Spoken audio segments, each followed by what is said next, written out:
Second heading आप लिखो imperative theory of law. Imperative theory of law, law of command, Austin theory of law, positivism theory of law, किसी भी नाम से आए मतलब इसका यही है, इंपेरेटिव थ्योरी ऑफ लॉ। और ये क्वेश्चन आना ही आना है, इसमें डाउट नहीं है। 99% क्वेश्चन है कि आपको imperative theory of law Austin की थ्योरी से आएगा ही आएगा क्वेश्चन, क्योंकि अगर ऑस्टिन नहीं पढ़ा तो हमने जूरिस्प्रूडेंस से नहीं पढ़ा। तो ऑस्टिन की जो थ्योरी है इंपेरेटिव थ्योरी ऑफ लॉ, जो बात करती है कमांड की, कि law is the command of the sovereign. तो यहाँ पे ऑस्टिन ने क्या एम्फेसाइज किया है, उसने स्टेट का रोल एम्फेसाइज किया, सॉवरेन का रोल एम्फेसाइज किया है।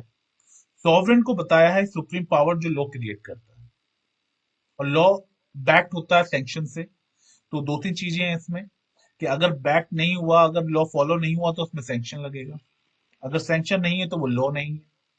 लॉ को उसने क्लासिफाइड किया, law properly so called, law improperly so called. तो इसमें ये जो चार्ट है, law properly so called, law improperly so called, ये चार्ट बनाना आपको बहुत इंपॉर्टेंट है।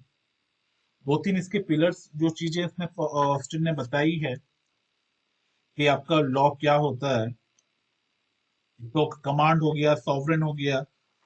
एक minute, page number 13, page number 13 पे चार्ट बना हुआ है, वो आपने मेंशन करना है, ये चार्ट बनाना ही बनाना है।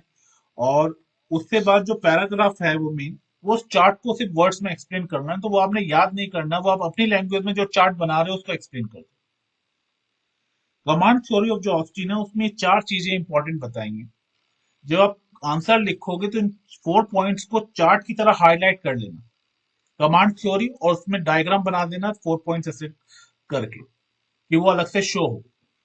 कमांड होना चाहिए, ड्यूटी होनी चाहिए, सैंक्शन हो। आप लोगों के पास, सबके पास नोट्स हैं इस टाइम?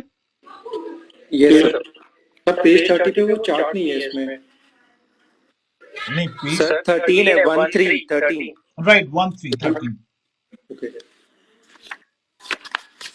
13 पे चार्ट है। और एक ये जो आपका कमांड थ्योरी ऑफ ऑस्टिन यहाँ पे मेंशन है, इसमें command, duty, sanction and sovereignty, आपने सब कुछ लिखा और ये चार वर्ड नहीं लिखे, कमांड, ड्यूटी, सैंक्शन, सॉवरेंटी, तो ये सारा बेकार है।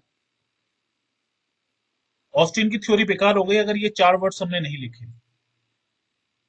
तो ये चार्ट जो बताया है, properly so called, improperly so called, ये चार्ट इंपॉर्टेंट है। डिपेंड करते है क्वेश्चन कैसे आएगा, फिर भी, लेकिन फिर भी ये चार्ट इंपॉर्टेंट है। और सेकंड चीज, ये 4 पॉइंट्स जो बताए हैं, ये 4 पॉइंट्स इंपॉर्टेंट, और इसको आपने पैराग्राफ में लिख दिया, उस पैराग्राफ में चार वर्ड्स मिस हो गए तो ऑप्शन की थ्योरी आपका आंसर बेकार हो गया।